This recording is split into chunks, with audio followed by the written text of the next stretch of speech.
Bismillahirrahmanirrahim. Assalamualaikum warahmatullahi wabarakatuh. Innal hamdalillah, kita bersyukur kepada Allah SWT dengan kasih sayang Allah, sehat, nikmat iman, nikmat kesempatan, umur yang panjang ini Allah SWT masih senantiasa mempertemukan kita dalam keadaan sehat walafiat. Salam dan salawat kepada baginda Nabiullah Muhammad sallallahu alaihi wasallam. Semoga salawat kepada beliau memberikan kita salawat yang kembali untuk pada keselamatan kita semua sebagai pengikutnya, insyaAllah, amin. Baik, para siswa sekalian, kelas 10 SMK Muhammadiyah Bungerok, kita lanjutkan pembelajaran pendidikan kemuhammadiyahan di semester genap tahun 2021 ini. Ini barangkali dalam materi terakhir untuk semester genap di tahun 2021 ini, sekaligus materi terakhir di tahun pembelajaran di kelas 10. Masih di fungsi dan lembaga persyarikatan Muhammadiyah. Setelah yang lalu kita sudah bahas fungsi dan tugas lembaga persyarikatan Muhammadiyah, ada 4 poin, ada 4 bagian yang kita sudah bahas, 4 lembaga. Di bagian kedua ini kita ambil juga 4, karena ada 8 lembaga persyarikatan Muhammadiyah.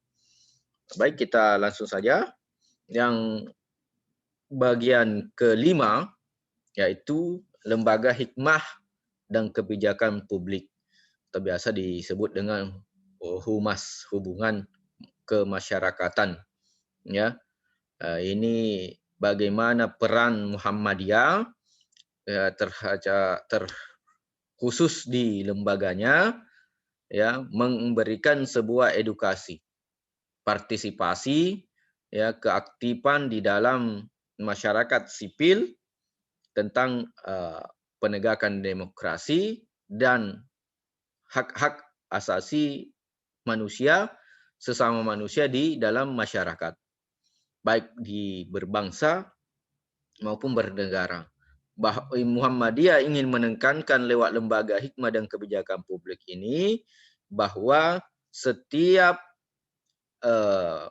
masyarakat, rakyat Indonesia ini, ya, mempunyai hak dan kewajiban di tengah-tengah masyarakat. Muhammadiyah hadir untuk berpartisipasi secara aktif dan kreatif bagaimana menguatkan masyarakat sipil ini dalam menghidupkan demokrasi, dalam memasyarakatkan musyawarah mufakat dan penegakan hak asasi manusia. Masing-masing mempunyai hak dalam berbangsa dan bernegara. Kita punya kewajiban yang sama sebagai warga negara. Demikian pula kita mempunyai hak sebagai manusia yang hidup berbangsa dan bernegara. Lewat kebijakan hikmah dan kebijakan publik di Persyarikatan Muhammadiyah ini, kita di Persyarikatan Muhammadiyah ikut serta membantu pemerintah dalam mempromosikan, ya, dalam mengembangkan bagaimana tata cara hidup berdemokrasi di negara kita, bermusyawarah mufakat dan saling menghormati antara hak sesama umat manusia. Inilah kehadiran hikmah dan kebijakan publik dari Persyarikatan Muhammadiyah kepada kita di masyarakat Indonesia. Yang berikutnya, ya, lembaga penanggulangan bencana. Kalau di Muhammadiyah disebut MDMC, lebih gampangnya disebut lembaga penanggulangan bencana. Muhammadiyah hadir, ya, sebagai mobilisasi sumber daya, baik sumber daya manusianya, tenaga kesehatannya, SARS-nya, search and rescue-nya, penyelamatnya, maupun dalam bidang sarana dan prasarana, obat-obatan kah, rumah sakitnya kah, ambulansnya kah. Ketika ada hal-hal yang darurat, khususnya kebencanaan, baik banjir, gempa bumi, longsor, bahkan tsunami sekalipun, Muhammadiyah sudah siap membantu aparat dalam merehabilitasi pasca bencana, dan bahkan memberikan koordinasi dan edukasi bagaimana ketika kita menghadapi bencana itu, ya, karena untuk meminimalisir korban yang ada pada saat menghadapi daerah-daerah yang rawan bencana. Muhammadiyah melalui MDMC-nya, ya, dan Lasismunya sebagai penyokongnya itu mempunyai peran aktif dalam tanggap darurat bencana di negara kita. Karena kita tahu sendiri di televisi kah, di media sosial kah, kita sudah sering lihat dari Sabang sampai Merauke, Pulau Jawa, Kalimantan, Sulawesi, Papua, dan seterusnya. Itu sering sekali terjadi yang namanya bencana alam yang kita tidak inginkan, yang sewaktu-waktu terjadi. Nah, inilah kehadiran lembaga penanggulangan bencana di Muhammadiyah sebagai penyokong mobilisasi daripada penanggulangan bencana di Indonesia. Baik, kita lanjutkan di bagian ke-7 dan bagian ke-8, bagian terakhir untuk hari ini. Ya, Lembaga Seni Budaya dan Olahraga. Ini kembali lagi peran Muhammadiyah membantu pariwisata, kesenian, ya, yang ada di negara kita. Bagaimana Muhammadiyah mempunyai peran, tugas dan fungsinya melestarikan budaya, seni-seni yang ada di daerah, serta mempromosikan pariwisata-pariwisata yang ada di daerah. Tentunya daerah masing-masing.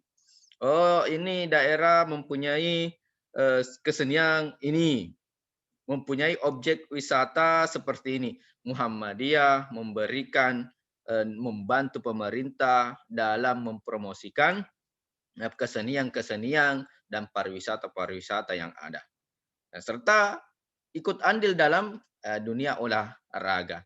Kita mempunyai tapak suci. Dan bahkan banyak atlet-atlet yang kader-kader di Muhammadiyah. Inilah lembaga seni budaya dan olahraga. Diharapkan lewat seni dan pariwisata ini kehidupan Islami, budi spiritual Islam dalam warga persyarikatan Muhammadiyah pada khususnya umat dan masyarakat luas bisa berkembang. Nah, inilah ada kita di Muhammadiyah, lembaga yang luar biasa seni budaya dan olahraga. Secara singkat. Nomor 8. Lembaga penelitian dan pengembangan. Lembaga penelitian dan pengembangan ini biasa dikhususkan bagi yang ingin melaksanakan kegiatan penelitian. Muhammadiyah hadir memfasilitasi kader-kadernya dan siap membantu kegiatan penelitian itu melalui kerjasama dan pengembangan jaringan. Baik itu khusus di dalam negeri, di daerah masing-masing, di luar provinsi, ya, di daerah pengembangan kota daerah berkembang, maupun sampai di luar negeri. Biasanya dipakai oleh para mahasiswa S1, S2, ataupun S3 yang sedang melakukan penelitian, tesis, dan lain sebagainya dalam program penyelesaian pendidikan terakhir mereka. Nah, inilah 8 lembaga di Persyarikatan Muhammadiyah. 13 majelis ditambah 8 lembaga Persyarikatan Muhammadiyah yang sebenarnya hidup di sekitar kita, yang barangkali kita tidak pernah perhatikan, kita tidak kurang membaca, ya, padahal mereka hadir dalam sendi-sendi kehidupan kita yang kita tidak sadari, ya.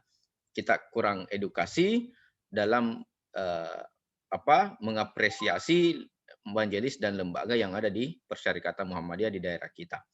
Inilah materinya, silahkan ditulis, lebih dan kurangnya mohon dimaafkan. Billahi fi sabilil haq fastabiqul khairat. Assalamualaikum warahmatullahi wabarakatuh.